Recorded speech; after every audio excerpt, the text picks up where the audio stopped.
What's up, everybody? We are on the third installment in this series on the life of King David.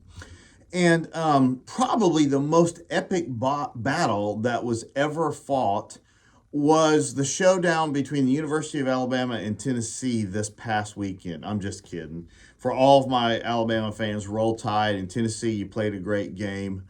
I think we were cheated, but I'm not sore. It's okay. I'm going to move on. All right. No, I'm kidding. I'm kidding. I just had to get that in real quick. No, probably the most epic and famous battle that was ever fought in the Bible wasn't between two vast armies. It was between two men, David and Goliath. And this is a story that we have all heard. We grew up in hearing this story in church and in Sunday school, or even if you never went to church, you've heard the analogy of it's a David versus Goliath type mentality.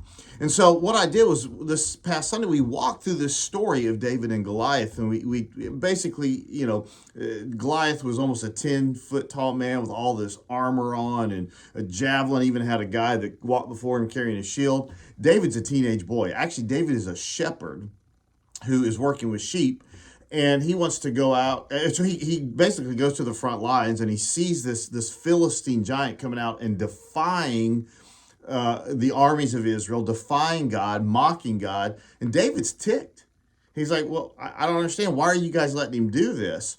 And David finds out what all happens if you go fight this guy and you win. You get your taxes taken care of. You get women. You get notoriety. All the cool things that go with beating a giant, I guess.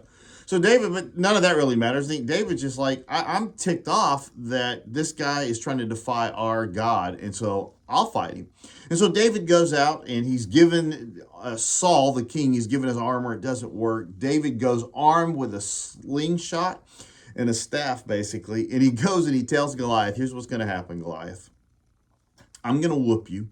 I'm going to kill you with my sling, or I'm going to hit you with my sling, and then what I'm going to do is I'm going to chop off your head with your own sword. And then I'm going to feed the body of all your men to the bird. I mean, this is like a gladiator, Braveheart type moment. I love it. Well, anyway, David does that and he's successful. He goes out and he whips Goliath. And there were just a few things that I think that we have to understand that we can see in this story. Number one is that facing giants is intimidating. It can be. We look out and we see them, and all of us have some kind of giant in our life. But the reason that David was not intimidated, or if he was, he didn't show it, is because he had 100% trust in God. David was a shepherd and he spent a lot of time with God. Matter of fact, the Bible says that David was a man after God's own heart. And when this Philistine came out and was taunting, he's like, I'm not worried about it. I got this. David was not intimidating, but I know that many of us are intimidated by our giants in life, but we don't have to be. And then I think the second thing that we got to understand is this, is that sometimes it seems like engaging in battle is a lonely affair, isn't it? David, nobody went with him. All these men on the front line, Saul, who was probably the buffest dude, they all tucked tails and ran like little girls. No offense to little girls, but that's what they did. And David went out and fought this battle by himself. Sometimes facing battles, we feel alone. We feel like we're not there. But yet God was with David the whole time. And I think the third thing we have to understand is that sometimes, though, we got to remember, we can't forget to remember the little victories in life. One of the reasons David had so much confidence was he told Saul, listen, I can whip him.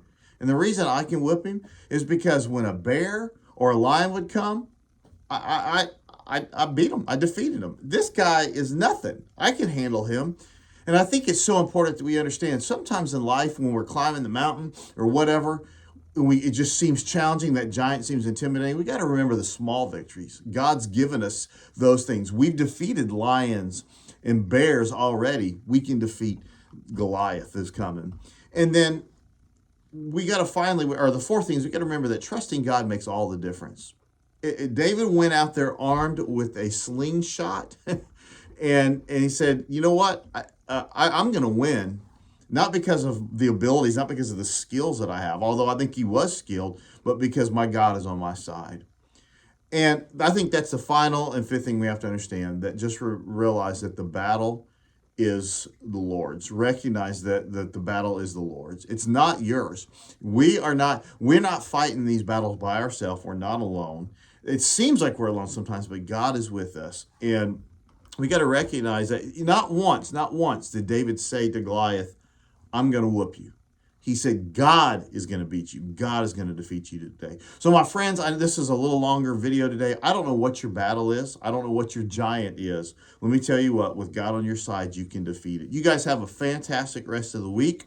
Look for part 4 coming out next week. God bless you guys, and we'll talk to you later.